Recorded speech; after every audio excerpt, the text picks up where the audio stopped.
नमस्कार. आपल्या व्हिडिओमध्ये तुमच्या सगळ्यांचं खूप खूप स्वागत. श्री स्वामी समर्थ. जे स्वामी समर्थ या गोड शब्दाने आपण आपल्या व्हिडिओची सुरुवात करणार आहोत.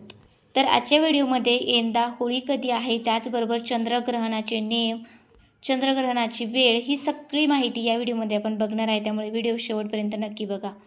आता होळी कधी आहे तर 2 मार्च, कारण होळी पौर्णिमा सुरू होणार आहे संध्याकाळी 5:55 त्याचबरोबर 3 मार्चला संध्याकाळी 5:07 पौर्णिमा संपणार आहे.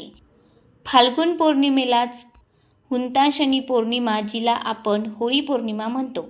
आता होळी जी आहे ती कधी प्रज्वलित केली जाणार आहे तर 2 मार्चला संध्याकाळी पेटवली जाणार आहे. 3 मार्चला ग्रहस्थ दिनी चंद्रग्रहण आहे आणि चंद्रग्रहण तसाच प्रदोष काळ सुरू होण्यापूर्वी पौर्णिमा संपणार आहे. त्यामुळे 3 मार्चला असणार आहे धुलीवंदन आणि 3 मार्चलाच असणार आहे चंद्रग्रहण.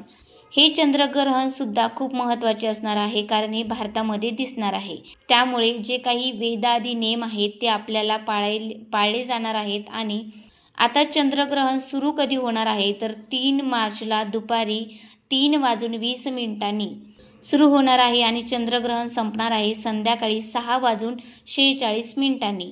त्यामुळे 9 तासाआधी सूतक काळ पाळला जाणार असतो. धार्मिक आणि ज्योतिषशास्त्रानुसार सूतक काळामध्ये कोणतेही शुभ काम केले जात नाही. हे चंद्रग्रहण खूप महत्त्वाचे ठरणार आहे, कारण हे भारतात दिसणार आहे. त्यामुळे गर्भवती महिला, लहान मुलं, ज्येष्ठ मंडळी यांनी वेद काळ जे आहे, वेद नियम जे आहे ते पाळायचे आहेत. आता जे वेदादी नियम असतात त्यामध्ये अनेक गोष्टी असतात, जसे की बाहेर पडू नये, लहान मुलंसुद्धा बाहेर पडत असतील तर त्या काळात पडू नये, गर्भवती महिलासुद्धा बाहेर पडू नये, चंद्रग्रहण पाहू नये असं आपल्याला सांगितलं जातं. त्याचबरोबर चंद्रग्रहणाचा जो स्पर्श आहे 3 मार्च दुपारी 3:20 सुरू होईल, तर ग्रहणाचा जो मोक्ष काळ आहे तर तो 3 मार्च रोजी संध्याकाळी 6:46 असेल. त्याचबरोबर चंद्रग्रहणाचा जो पुण्यकाळ आहे तो 3 मार्चला सकाळी 6:20 सुरू होणार आहे. ते 6:46 जे आहे पुण्यकाळ राहणार आहे. ग्रहण काळ संपल्यानंतर काय करायचं आहे तर ग्रहण काळामध्ये जे पण आपल्या घरातलं अन्न असो, पाणी असो, अनेक गोष्टी उघड्या असतात, त्यामध्ये तुळशी पात्र आपल्याला टाकायचं आहे, तुळशीचे पानं ठेवायचे आहेत.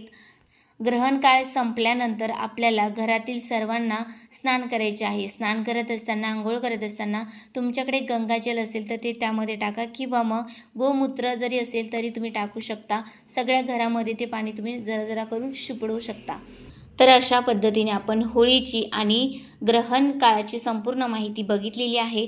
तुम्हाला हा व्हिडिओ कसा वाटला कमेंट बॉक्समध्ये नक्की सांगा. व्हिडिओ आवडला असेल तर लाईक, शेअर, सबस्क्राईब करा. परत भेटूया अशा छोट्याशा व्हिडिओनी. धन्यवाद.